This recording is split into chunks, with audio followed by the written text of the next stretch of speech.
welcome everybody back to TheRoads Podcast. We're excited to have you. You're with Kristen and Jill, and we're going to talk about a great topic today, which I think you're really going to get a lot of information about. So we'll jump right in. I'm Kristen. I am the Chief Strategy Officer here at Ingham County Medical Care Facility on Dobie Road. And of course, my cohort in crime, Jill.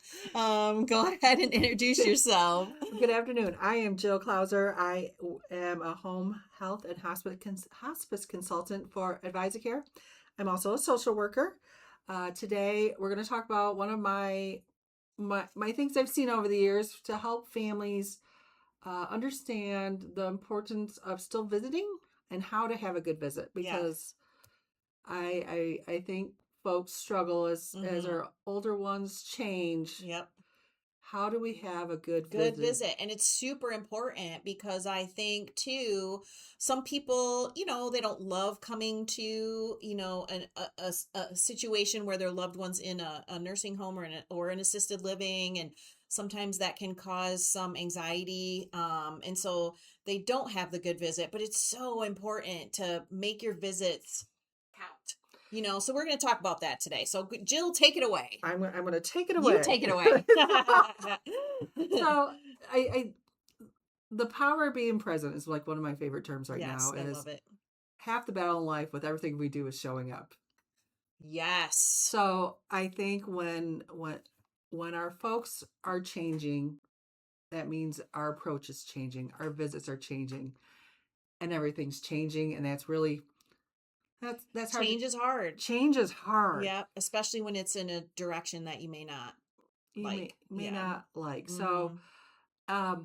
So I see folks and families, some people are really good at visiting. They're just loyal.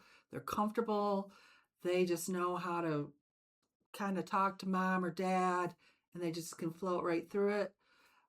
Some folks really struggle with that. Mm-hmm. And I think it's the folks that maybe the out-of-town family, maybe the people that haven't visited all the time. So every time they do visit, it's a change in condition to them. Correct. It's a shock. Yes. It's like, oh, I really see something different this time I visit. Yeah. So what I want to talk about is how can we set ourselves up to have the best visit possible for ourselves and for the ones we're visiting. Yep. And there's factors that we're just not thinking about, because why would we? So exactly. Yep. So, and this applies to anybody we're visiting who's struggling with a medical condition, but a lot to our folks that have dementia. Mm-hmm. Because, as you know, we don't always know what kind of day they're having when we get there. We don't know where they're at, when we get there. Are they coherent? Are they understanding? What year are they in their minds? Where we're at. So I'll talk a lot about kind of meeting people where they're at. So the visit isn't pulling information out of one each other, but our job as a visitor is to figure out where they're at and meet them there. Love it. So I have what tips and tricks do you have for us? What tips and tricks do I have for this? I always want to talk about the environment when we get there, and the energy we're bringing in. Mm-hmm. So one of the things is, what deficits are they having that I might not recognize? So meeting with someone in a crowded room may be fine for you and me, but meeting with someone who is struggling with hearing, that crowded room, it causes lots of chaos going on. Correct. It may increase their anxiety because they can't follow what you're saying. They can't kind of get situated to where they are. So I think that is important to think about lighting, to think about timing, to think about noise, to think about, what they can see and what they can't see, what they can hear and what they can't hear. Do you feel too like this is a great time for the family who's going to be visiting, who, like you said, maybe isn't the regular visitor and doesn't know the best time or all that? Don't you think this is the perfect time to reach out to the social worker at wherever your loved one is and say, what seems to be the best time of day? Is there a room we can go to? Like, what's your advice about that? Absolutely. Okay. I think if you can either reach out to the social worker, the CINA who may who does their morning routine Yes, with who knows them, them very well. who've Yes. learned their mood patterns. We all have them. Yes, Like if you absolutely. talk to me before 10 a.m. and you talk to me after 2 o'clock, you're going to get two very different people. Yep. You're going to like the 2 o'clock person way better than 10 You're a.m. gonna person. like 2 o'clock way better than pre-coffee. That's Exactly. It's the same for them. Yeah, for sure. And it's saying, I'm going to come to visit. Is there a quiet room we could go to? Sometimes our folks have roommates. Yes. Sometimes the hallway's chaotic. Yep. Sometimes you walk in and there's, as I know, there's parties going on. I was here. gonna say, yeah, there are activities going on. Yeah, exactly. When is probably the best time to visit, and it is talking to the CNA and the nurse, like how are they after they eat lunch? How are they before they eat lunch? What time are they taking them meds? Because some meds may be nap time. Exactly. What are their daily patterns? So you're trying to fit into their schedule. Such a great tip. So I would highly recommend that, especially if you're someone who's, you may only visit once a week or once every few weeks. Yeah, that's what I mean. Like, if you're the everyday person, you know all that information probably. Yeah. It's for, like you said, if you're only visiting once a week and also when they start having those changes, like you were saying earlier, the time of day may differ than it was. Maybe you're a once a month visitor and the time of day has now switched from 10 a.m. to 2 p.m. for whatever reason. Just say, I don't know what's going on. They're more tired in the morning, so maybe you want to make it later in the day. Yeah, and I know in with some of our folks with dementia and Alzheimer's, it could be, are we dealing with sundowning? Yes. Because are we just, as we get tireder? Yeah, more tired. Our reactions are different. Yep. We're not comprehending as much. We're getting overwhelmed. We're getting them sort of things. So I think timing's important. I think another thing that's very important that we may not realize is our approach. Y'all can't see me. I'm a tall girl and I tend to be a little loud. So when I'm visiting somebody, I have to recognize my space I'm taking. Are they in a chair and I'm standing up and I'm towering over them? Am I not intentionally, but coming kind of aggressive or as a threat because they haven't quite connected who I am or why I'm there and what I'm saying? I need to lower my voice because I'm just loud to begin with. Getting in their vision and slowing down everything I'm doing. Great tip. Because that reaction time, it takes a minute to go, oh wait. It takes a minute for everything to kind of click in. This is my daughter and things like this. So I think the energy we bring into that room, we have to be aware of. And a lot of us aren't. Agree, because we're in our own rhythm. We're doing our own thing and we're, I'm in town. I'm just going to pop in for an hour today before I have to take back off out of town. And yeah, your mind isn't thinking about, I think as humans in general, it's hard for us to put ourselves in the other person's shoes, but that's exactly what you're talking about. Like putting yourself in their shoes, making sure that you're making them feel comfortable. I think you're going to get a better visit. I totally agree with that. Yeah, absolutely. Because we don't always understand what their deficits are. When we're talking to someone, we're assuming they're following the conversation. When we show them pictures, we're assuming they can see that and that there's not a glare or their vision is doing well or they can hear us or what's going on. And I think also physical touch, you got to slow that part down. If you've always hugged mom or always kissed mom or patted mama or whatever you did for affection, we need to slow that down so they understand that's coming at them in a familiarity, that's someone that's caring and that's someone they're going to be comfortable with, because we don't know if at that moment they recognize us or not. Exactly. So it's kind of just slowing down and figuring out where they're at. So I think a lot of it is just being self-aware of the energy we're bringing into that room and how we're bringing it.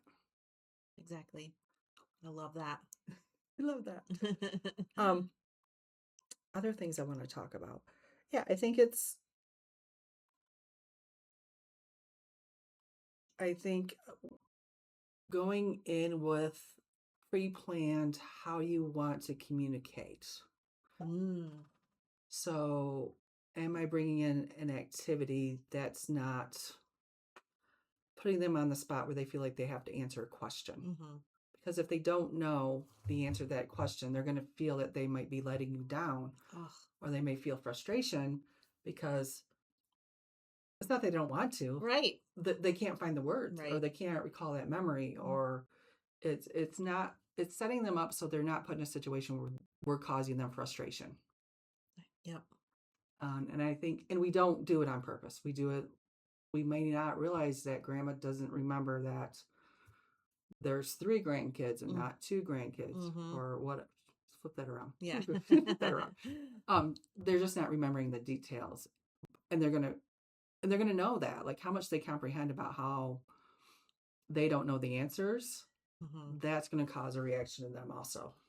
It might be, and suddenly they're angry, or they're not talking to you, or there's anxiety or frustration that was not intended. Right. But it's them realizing they're frustrated with not being able to communicate with you, what they answer your questions. So I think taking in, not Monopoly, but taking in like picture books, things that are pictures, things that might be familiar to them, things that they would enjoy talking about, and letting them lead that conversation versus.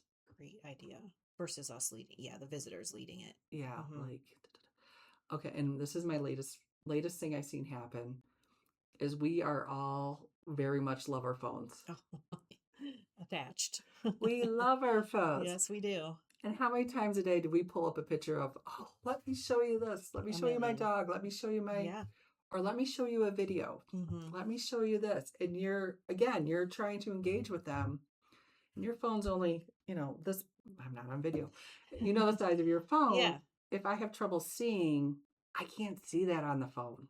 Also, great point. And I will say, because this has happened to me a few times, people nowadays have those privacy settings or whatever, or the screens on their phones. And unless you're looking right down on top of it, you can't see, which is on purpose, obviously, because you don't want people looking at your phone, what you're doing.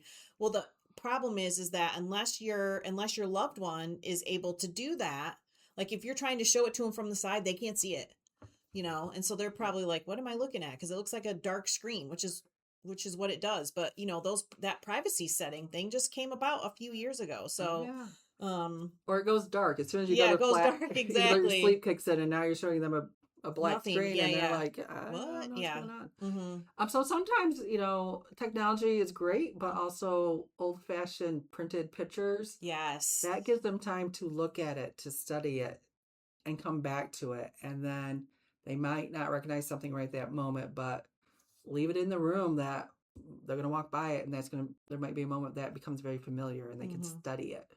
I like that idea. And they can absorb what they're seeing in their timeline versus our time of, let's swipe right. Yeah. We got all kinds of photos here. Videos on phones, I think, is the same thing as like you're showing a video that's happening very fast for them. They can't process and comprehend the moments that are going on.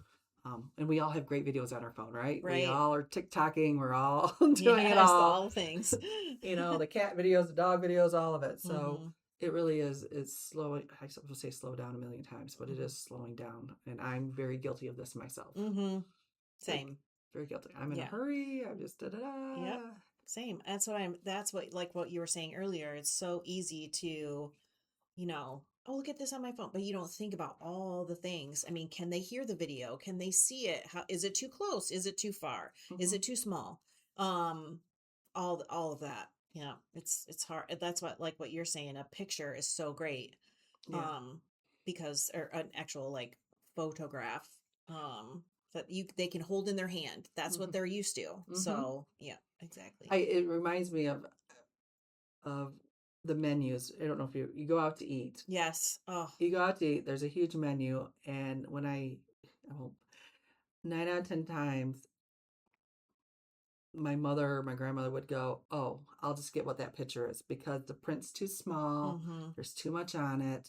They can't process all that and make a decision. So they really just pick whatever picture's on, either what's on the menu, or they'll go, I'll just have what you're having. Yeah. Agree. And I will notice about myself, so I'm late 50s people.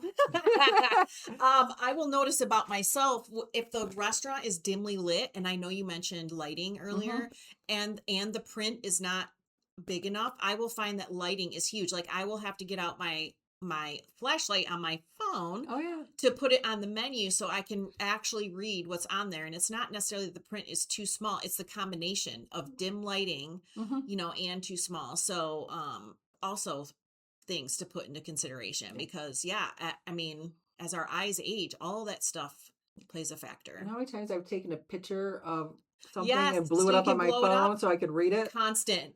Whether it's Constant. whether it's the pill bottle or the recipe card or whatever it may be, because I'm like, I've done that a million times. I'm in the same generation as you. And so imagine us 20, 30 years from now really trying to see something in what's going on. So I do think, don't bring a lot, don't be overwhelming, but having a few pictures or having some memories and things that are relatable to them is a nice way to be familiar to them and have conversations, whether it's, we got a lot of folks around here that grew up on farms. Yes. It's not, do you remember the farm? It's like, can you tell me about growing up? What are your memories of this? What are your memories of that? So asking questions that are open-ended where no answer is wrong. I love that. So that's a great tip, because if you just say to them, tell me about something that happened on the farm that was funny, or tell me something that happened that was scary, or tell me something, I mean, maybe not scary, but you know what I mean? Like, tell me about some experiences you had. Yeah. Because even if you feel like you've heard all the stories, maybe you haven't. And, it's just a great way to get them talking. And like you said, too, familiarity, so comfort, familiarity, safety, all that stuff lives in those kind of memories. Yeah. And it's really the type of questions you answer, because if they're having memory issues, you don't know where they're at. So maybe you want to talk about, you may say, hey, let me tell you about my grandbabies. And they're like, what do you mean? I've never been married. I'm 12 years old. Like, it's trying to figure out where they're at before you start engaging with too many questions, because that can change for some of our folks from moment to moment. Absolutely. Some folks stay pretty steady in a time period and where they're comfortable. I mean, so especially with our folks with dementia, that's changing and figuring where that's out, because, if they're thinking it's 1930, then how, them comprehending it's 1930, how do I have a 50-year-old daughter? Right. Them don't compute in their mind. Yeah. And that's usually when we get called the sister's name or the sibling's name or someone else's name, as my grandma was always called me her daughter's name, even though I was her granddaughter, because you probably look a lot like your mom. It was my aunt. Oh, gotcha. Anyway, but yeah, it is. It's just that generational thing sometimes. And what about the phrase like listen more than you talk?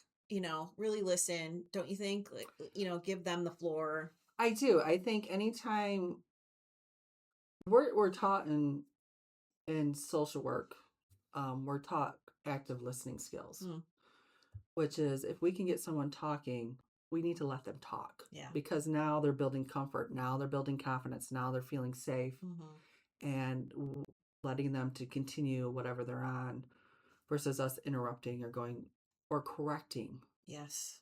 Please don't correct. No, we don't need to correct them. The point of this is to get them feeling not alone, feeling important, feeling validated, and feeling, like what they have to say is important. And it is. Yes.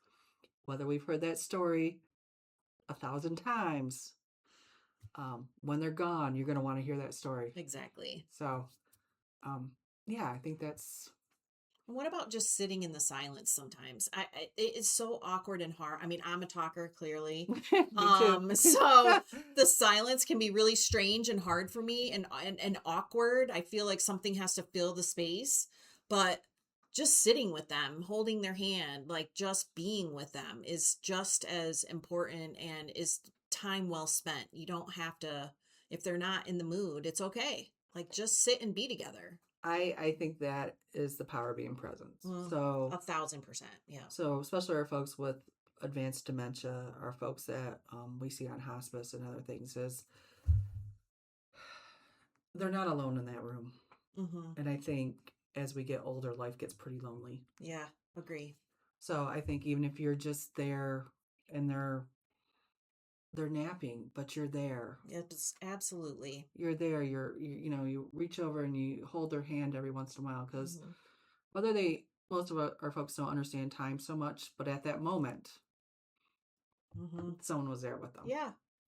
1,000%. And I think, like you said, I love your phrase, the power of presence, because my mom's 86. And even now, and my mom isn't local, her and my dad live in Traverse City, but when I go to see them and I'm just like holding hands with my mom or whatever, I try to like think, oh, is that a new wrinkle? Is that a new, age spot? What is that? And it's not, it's all just me trying to take it in.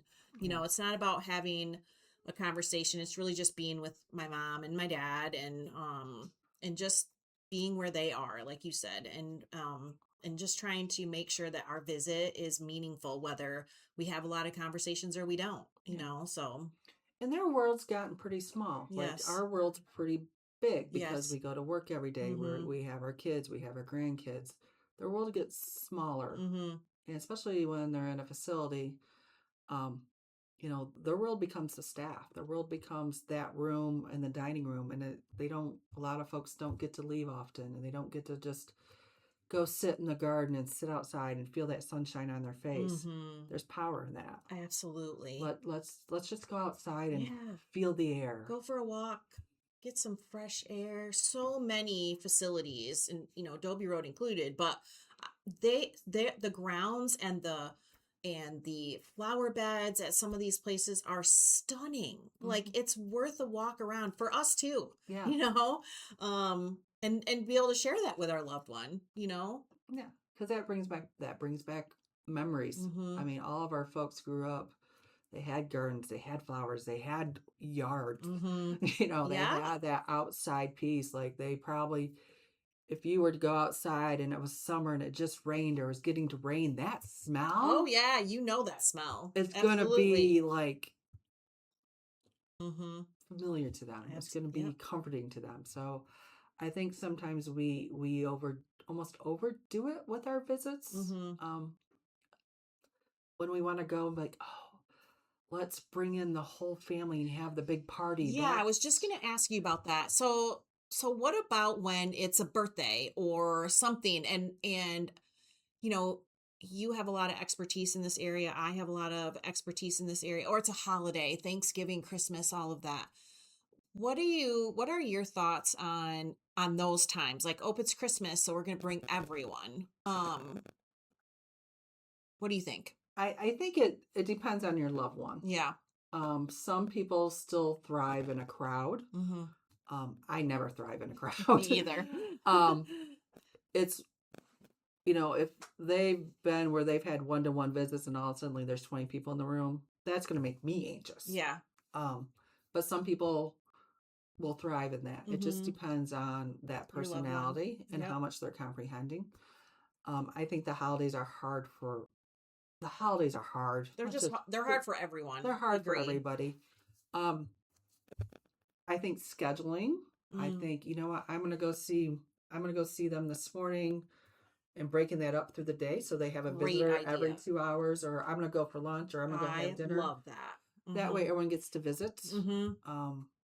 And it fills their day. Yep. And it doesn't, it's, if you have a big family, it's like, okay, how about you two go, you two go. And that's also one-to-one time with somebody. Exactly. Especially like you were saying, like those people who are from out of town, let's say you have a grandchild who lives across the country and this is their one time a year to be back in Michigan. And how nice is it? I mean, and you know this because you just had a son graduate, but an open house. How many times at an open house did you get to sit and talk to someone for more than 2 minutes? You can't. You don't. And it's the same situation. So allow your loved one to have that time with people that they don't get, especially those folks that are out of town and that they don't get to see. Yeah. I think so, because Because if I haven't seen somebody in a long time, Yeah. I want to talk to them. Yes. I want to sit one-to-one and say, tell me. What is going on? What's Fill going me in. on. Yeah. You and I do that every time we see each other. We do. I know. We're like, what's tell going me on? where we're Tell at. me what, yeah. And, one-to-one conversations are still, to me, the best. So yeah, I would schedule that stuff out. I would take shifts. I think, and I think some self-care after your visit is also important. Phenomenal. So it's okay if you visit and you need that moment in the car. It's yep. Because you walked in there, you saw someone, there's probably some changes. You have a lot of thoughts going on in your mind that we won't talk about because I'll start crying. Yeah, I know it. It's okay to go to the car and go, okay, I'm going to decompress. Yes. I'm going to take 10 minutes in this car and just breathe. Maybe listen to my favorite song. Yep. Maybe get a bougie coffee on the way back. But just do something to process that visit you just had. Yep. And again, this is especially for people that don't get to visit as often as others because odds are there was a change between last time you were there. Yeah. And it's going to hit you. Yeah, absolutely. That's great advice because it can be, overwhelming for sure. And so it is really important to do exactly what you just said. And, life is happening. And so it's important to, like you said, decompress, realize what you just experienced and it's that change that's hard for us, so. And I think, and I love what you said. If you're just there, if you're just sitting in the room and you know what, I'm just going to go sit with them for an hour. There's a lot of power in that, and don't underestimate how much that means to someone. They may not always be able to express that, but that means a lot. Including yourself. Including you, the visitor. It's important. Even if you sit in the quiet for an hour, it's okay. I have, and is it sometimes one of these things I would also recommend if someone you don't know what to talk about, and maybe it's reading. Can I read a book to you? Yeah. What's my dad always liked old Westerns. I'm just gonna go here and read to you for an hour because again it's something. Yeah, and they get to hear your voice, and settle into that comfort zone. But oh my gosh, that's a great idea. Just reading a book aloud, it's great for both of you. Oh yeah. Yeah. Because it is. Again, it feels that awkward awkwardness, but it also it's a focus of they may be able to follow that story, especially if it's reading something they enjoyed. Is it the old Westerns? Is it poetry? Is it about art? Whatever people really were about when they were younger, is it a farm story? I don't know. Bring in a good housekeeping. Bring in even if it's a magazine, great. I know I do miss magazines because they had. I do too. How many times did we always just flip through the magazines? Gosh, as 80s and 90s, or 70s and 80s kids, that's all we did. Yeah. I mean, we couldn't wait to read magazines. Or the Sears catalog came at Sears Christmas. catalog. Oh gosh, that was gold. Oh yeah. So, absolutely. Anyway, that were just some thoughts I have about visits. I think they're important. I think they're hard for everybody to do. So if you're struggling with visiting, no, you're not alone in that. Yep. And maybe doing just give yourself some grace. We all deserve grace. That's right. We sure do. We all deserve grace, especially if you're dealing with any type of disease process, because even though they may have diagnosis, that affects the whole family. Absolutely. And we don't get to spend time with family members in healthcare. We get, Yeah. So that's true. That is my advice for visiting. Well, fantastic. I think this was an excellent episode for people. I know this is on the minds of a lot of people. And so I think this was a really great one. And we thank you for joining us today. Jill, it's great to see you as always. Thank you. We hope everybody has a great day and that you're enjoying your year so far. We'll see you next time. Bye-bye.